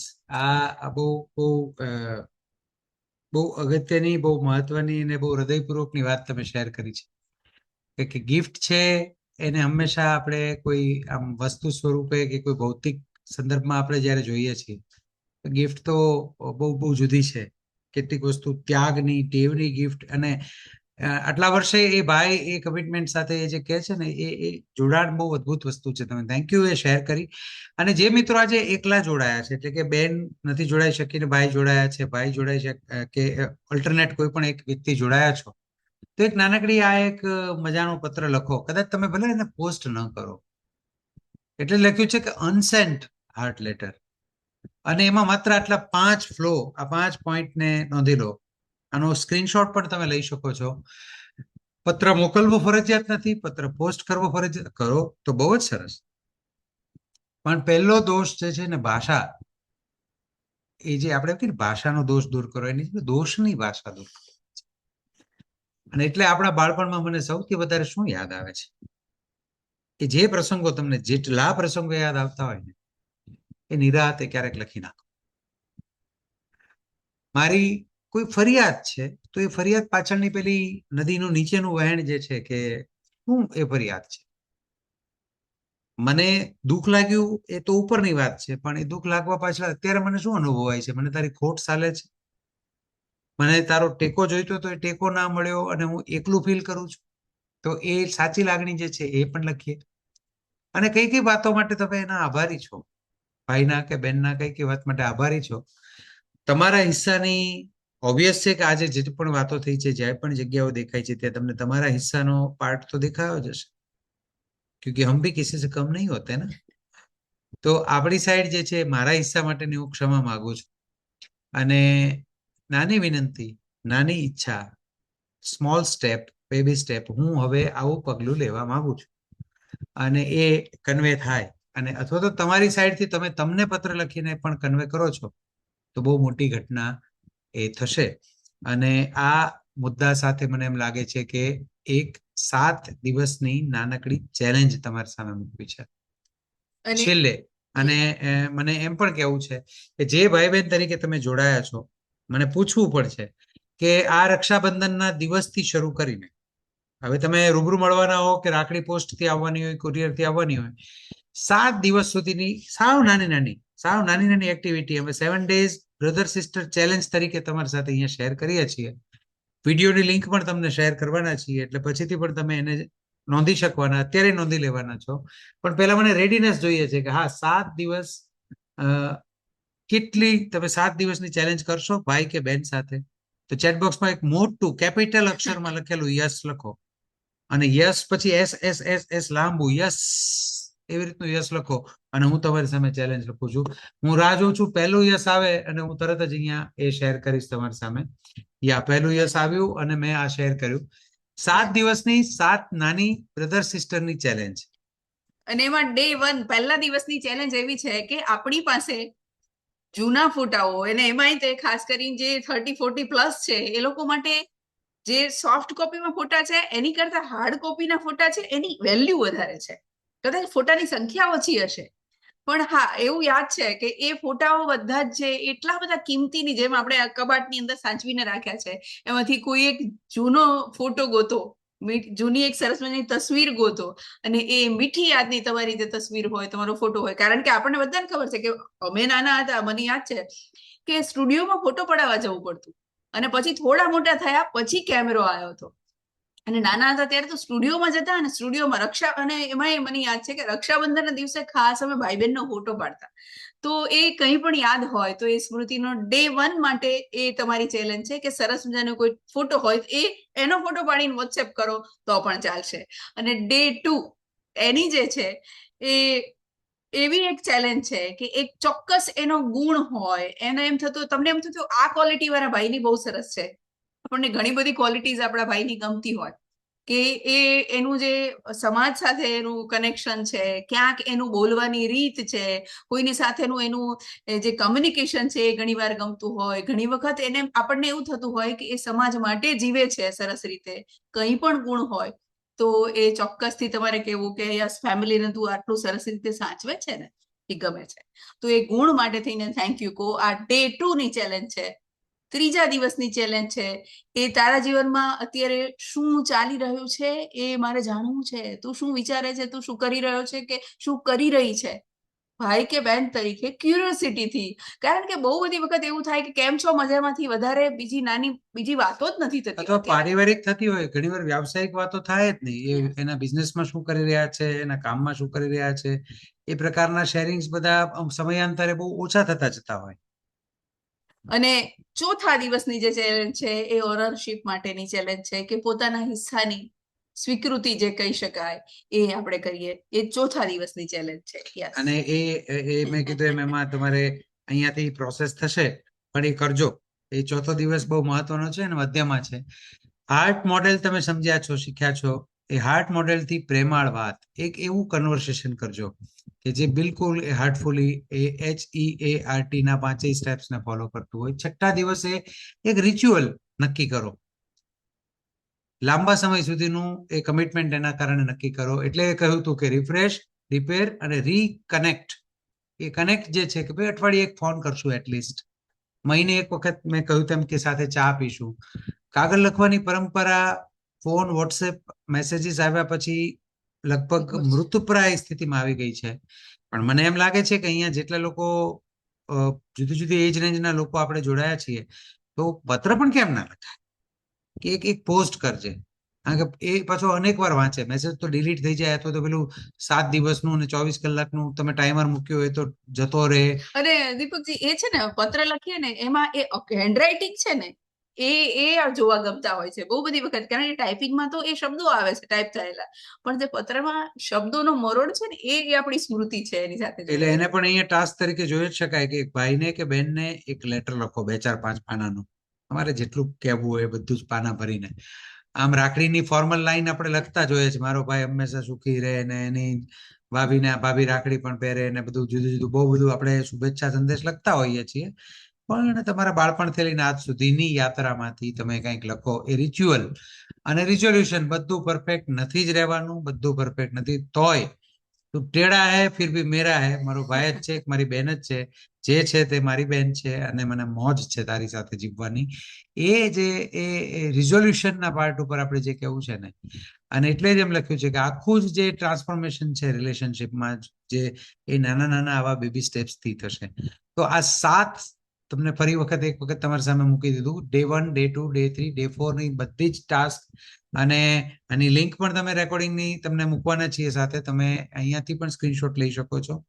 પણ તમે અહીંયા જેટલા લોકોએ લખ્યું છે કે યસ, એટલા તો કમિટમેન્ટ હું લઈશ કે, અને હજી પણ કોઈ નથી થતું કે હા 7 દિવસની ચેલેન્જ તો મારે પણ કરવી છે, કર્યા જેવી છે. અને મને ખબર છે કે જ્યાં ના આવતી હશે ને ત્યાં ક્યાં આવતી હશે, રિઝોલ્યુશનમાં, પછી અહીંયા જે પોતાના હિસ્સાની સ્વીકૃતિ, એ બધી જગ્યાએ આપણે અટકતા હોઈએ જુદી જુદી જગ્યાએ. તો છેલ્લે એટલી વાત કરવી છે કે રીકનેક્શન માટે આમંત્રણ છે, ફરજ નથી પાડવાની. આ સેન્ટેન્સ છે ને, એને તમે બરાબર રીતે, મને એમ લાગે છે કે એને કન્ક્લુઝન વખતે તમે એ રીતે સમજો કે માફી માંગો છો ને એટલે કઈ કોઈને, ઘટનાને કે કોઈ વ્યક્તિને સાચું ઠેરવવા માટેની માફી નથી. સલામતી, આત્મસન્માન અને સ્વસ્થ મર્યાદાઓ, બાઉન્ડ્રીઝ, એ પહેલા ક્રમે. સ્વસ્થ મર્યાદા, હેલ્ધી બાઉન્ડ્રીઝ. અને એ જગ્યાને આપણે બરાબર સમજવી છે. અને કેટલાક કિસ્સામાં અપવાદરૂપ જગ્યાએ ક્યાંક ભાઈ બહેન કોર્ટ મેટરમાં પહોંચી ગયા હો, કોઈ ગંભીર હિંસા કે એવા પ્રકારની પણ ઘટનામાંથી પસાર થયા હો, અને એ બધા રિગ્રેટ મનમાંથી જતા ના હોય, કારણ કે તમને એમ લાગે કે અહીંયા બધી જ ગુડી વાત હું કરીશ, તો એ જગ્યા નથી.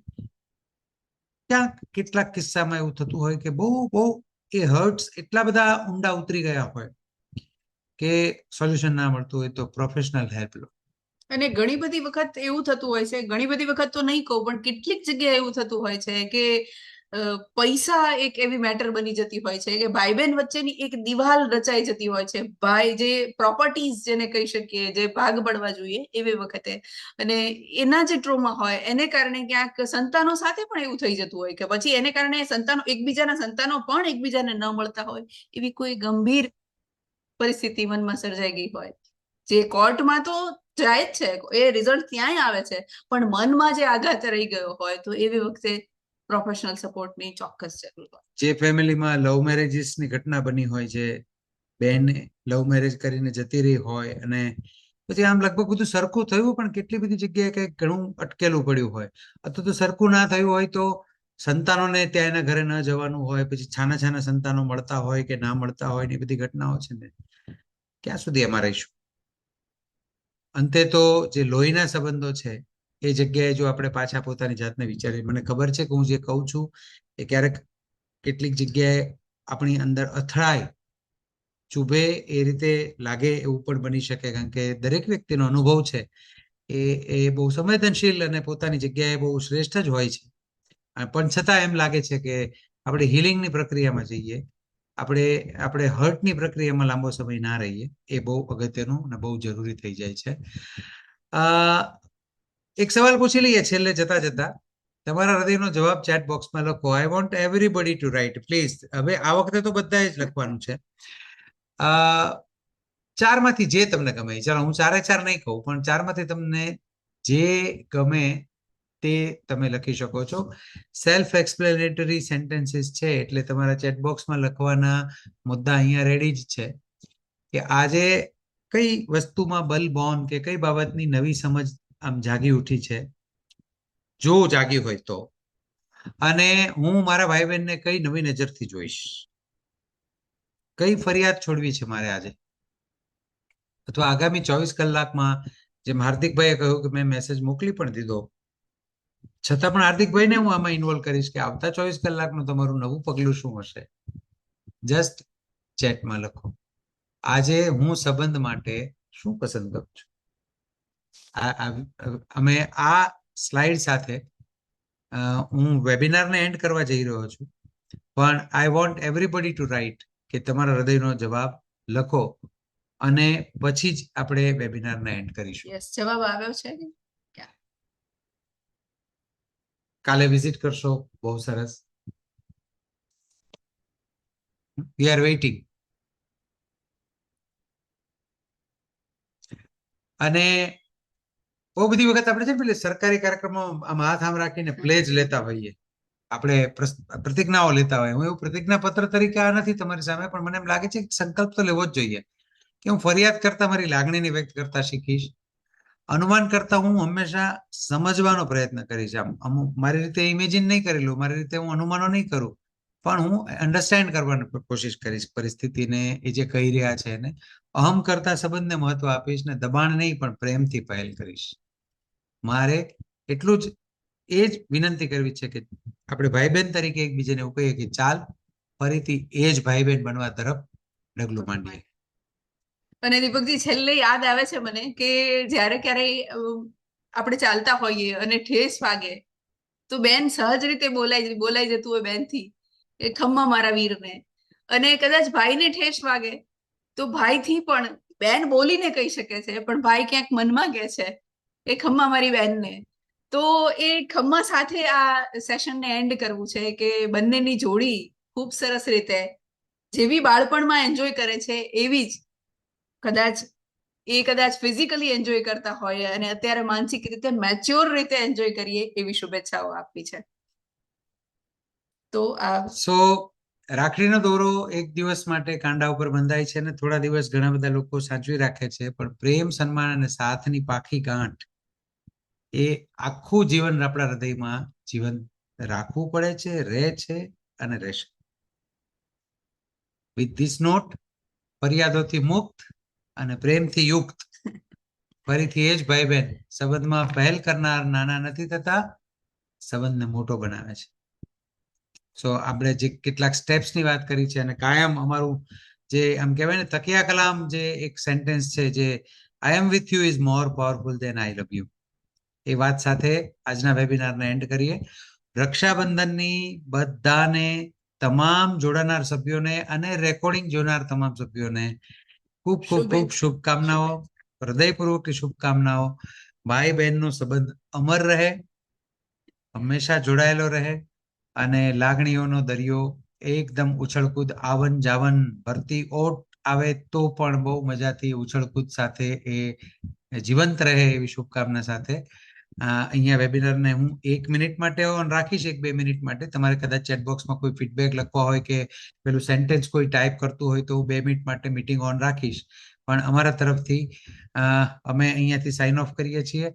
મળીએ છીએ નેક્સ્ટ પરિવારનો રવિવાર વેબિનારમાં. ગ્રુપમાં બન્યા રહેજો. અમે તમારા માટે નવા વેબિનારનું નવા સંદેશ સાથેનું મેસેજ, લિંક, એની વિગત તમારી સાથે ગ્રુપમાં શેર કરીશું. સો stay with us, take care, good bye, આવજો.